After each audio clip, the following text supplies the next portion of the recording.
Okay, hi everybody, we're going to make ANZAC biscuits today. So I've got my recipe, I've got my apron, I've got my hair tie, I've checked my shoes, made sure they're appropriate for my kitchen, and I've collected my ingredients. Don't forget to run a sink while you're cooking, and basically once you've finished, make sure you pack it up, clean it up, and leave the kitchen how you found it. For me, I've got other people living in my household too, so as much as this looks great here, it's going to have to all go back into my cupboards. So I've got all my ingredients out and all the items I need to cook. I've got my measuring spoons, measuring jug. I've got my scales because I need to measure out 125 grams of butter. Wooden spoon, spatula.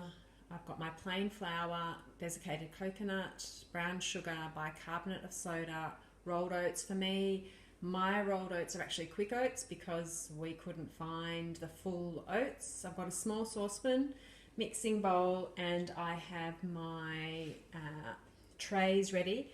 It makes 25 to 27 biscuits, the recipe, so you might want to halve it. That's quite a lot of biscuits. Then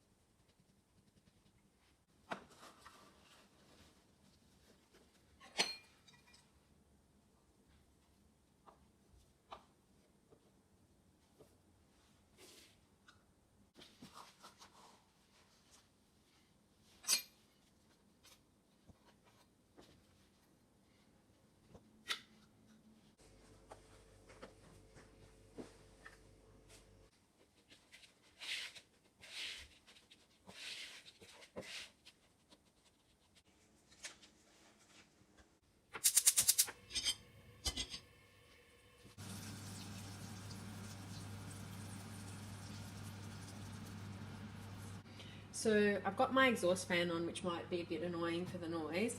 I put my 1 tablespoon of hot water, it's coming out of the kettle, into my mixture, and this is going to want to work pretty quickly, and I have turned my heat right down. I'm going to turn it back up again. I want to work pretty quickly with my bicarb soda, because what you will see the bicarb soda is the leavening agent, and you will see it puff or you will see it fizz, and that's what causes the biscuits to rise. So I have my bicarb soda, just get that heat up a little bit more, medium heat, got a spoon rest, and in with the bicarb soda. Now you can start to see it activate and puff. So that's when you know your bicarb soda is working. Now it's coming up, and I want to work quickly here. That's carbon dioxide, those bubbles. You can see it expanding and lifting. And I'm turning my heat off. Just getting that right in there, and I'm ready to go over into my dry ingredients.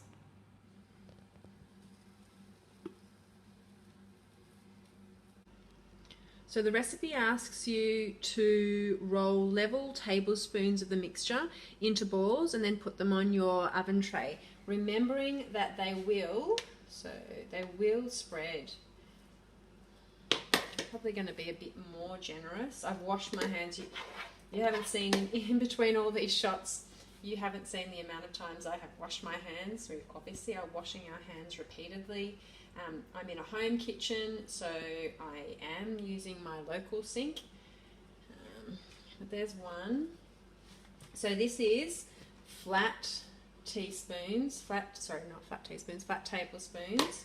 and I am trying to kind of compact the mixture. If you had rolled oats, so I've got the quick oats, which is rolled oats cut into smaller pieces. I dare say if you've got the quick oats, it's going to stick together a bit more. If you've got rolled oats, the harder, bigger ones, you're really going to have to push that mixture together to keep it in there. So remembering that these were made in times of ration, these were sent a very long way away to people who were fighting, to men who were fighting in wars. The women, once they made their ANZAC biscuits, what they actually did is often they were dipped in wax because they didn't have grease paper like we do now. So the men would actually have to pick the wax off first before they ate them, and so the purpose of the wax was to keep them fresh in transport.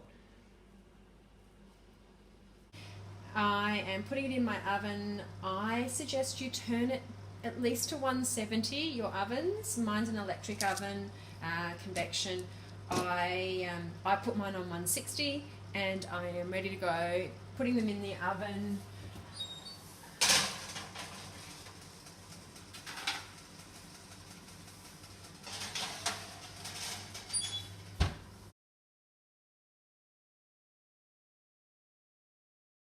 Okay, so they're ready.